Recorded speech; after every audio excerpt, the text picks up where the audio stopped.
Ici, il faut qu'on se dise la vérité. Il faut qu'on se dise la vérité. Si on veut réellement déraciner les modes à l'origine du sous-développement de l'Afrique, nous devons encore penser d'où ça vient. Pourquoi les pays africains, qui pourtant ont le potentiel économique important, sont employés pour des guerres et du terrorisme avec complicité de certains pays occidentaux? Vous voyez ce qui se passe ici, tout près de chez nous. Pourquoi ce silence?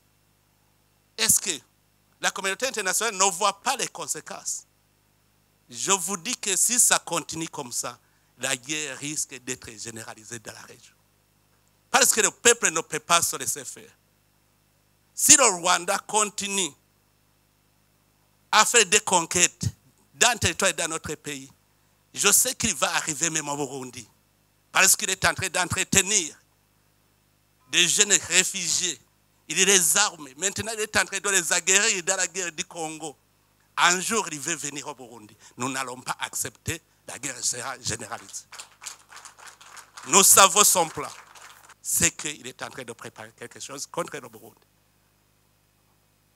Et heureusement, les Burundais sont avertis. Si la communauté internationale le laisse faire, en tout cas, ici au Burundi, on ne va pas se laisser faire. J'appelle encore une fois la communauté internationale à prendre cela au sérieux. Nous avons une menace dans la région. Ce n'est pas le Burundi seulement. La Tanzanie, l'Ouganda, le Kenya, c'est à toute la région, c'est une menace. Si l'Est du Congo n'a pas la paix, la région n'a pas de paix. Ne pensez pas que c'est le Burundi seulement qui éprouve une menace. Les Sud-Africains sont en train de souffrir à l'Est du Congo. Est-ce que vraiment, vous voyez où se trouve l'Afrique du Sud? Mais l'insécurité à l'Est du Congo a des conséquences sur l'Afrique du Sud. N'est-ce pas, monsieur l'ambassadeur? Donc, au point de vue sécuritaire, seulement nous avons cette menace à l'Est du Congo. Si vous laissez les choses se détériorer comme ils sont, sachez très bien que les conséquences seront néfastes. Et chaque pays va se débrouiller lui-même. Mais vraiment, moi, j'ai un plan que j'avais proposé à la région. Je sais que si ce plan était respecté, on serait en paix. Parce que vous savez, si le Rwanda justifie sa présence par la présence des FDLR, est-ce que ce n'est pas une question qui peut être résolue pacifiquement? Sacrifier le peuple congolais, tuer des millions de gens, sous prétexte qu'il y a une menace. Est-ce que cela ne peut pas être réglé sans verser le sang des innocents? Je sais que les RDC et le Rwanda peuvent s'entendre très bien sur la gestion de ce mouvement. Moi-même, je disais qu'il faut une coalition internationale de lutte contre les groupes armés étrangers à l'est de la RDC. Comme ça, ça va garantir le Rwanda et ça va aussi permettre au Congo d'entamer le processus de paix. Qu'est-ce qui manque? Qu'est-ce qui manque? C'est parce qu'il y a complicité. Sinon, si tous nous sommes d'accord de nous mettre ensemble pour combattre tout groupe armé étranger à l'est de la RDC, ça sera fini parce que ça va garantir le Rwanda. Ça va aussi permettre au Congo d'organiser son pays pacifiquement. Ça, c'est un. Si on parle de M23, moi, j'avais essayé de me mettre en contact avec les responsables du M23.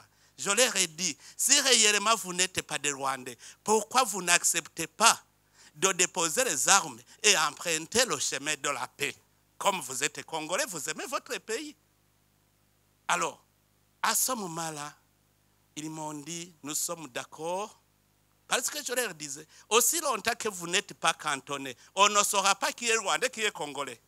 Il faut d'abord aller dans la zone de cantonnement, comme ça les Congolais sont à part, et puis les Congolais vont entamer le processus de paix, et les Rwandais vont rentrer chez eux. Sinon, on va toujours vous considérer comme des Rwandais. Et ils m'ont dit, le problème c'est qu'on nous impose d'être cantonnés dans une zone invivable. J'ai envoyé mes officiers pour aller inspecter la zone. C'était la zone de Sabignon. Ils ont trouvé que la zone était invivable. Et j'ai proposé au gouvernement congolais de décidé sur notre zone. Le gouvernement congolais a accepté. Nous avons fait la reconnaissance de la zone de Lomangabo. On a envoyé les chefs d'état-major pour aller inspecter, voir si la vie est possible. On a trouvé que toutes les facilités étaient là. Et le M23 avait accepté d'aller dans le cantonnement. On avait mis en place tout le nécessaire. Mais au moment où on allait commencer le mouvement, ils reprennent le combat. Pourquoi? Alors que chez moi, d'ailleurs, ils avaient dit, si nous y allons, quelle est la suite? La suite, c'est maintenant aller dans le processus de paix, les négociations de Nairobi. Et tout ce que vous réclamez, vous allez le réclamer pacifiquement. Ils avaient accepté. Et j'avais convaincu même le gouvernement congolais, souvenez-vous, le gouvernement congolais avait dit, s'ils acceptent d'être cantonnés, c'est qu'ils acceptent le processus de paix, nous allons les intégrer dans le processus de Nairobi. Le gouvernement congolais était d'accord. Mais quand ils reprennent le combat, comment négocier avec quelqu'un qui ne veut pas la paix?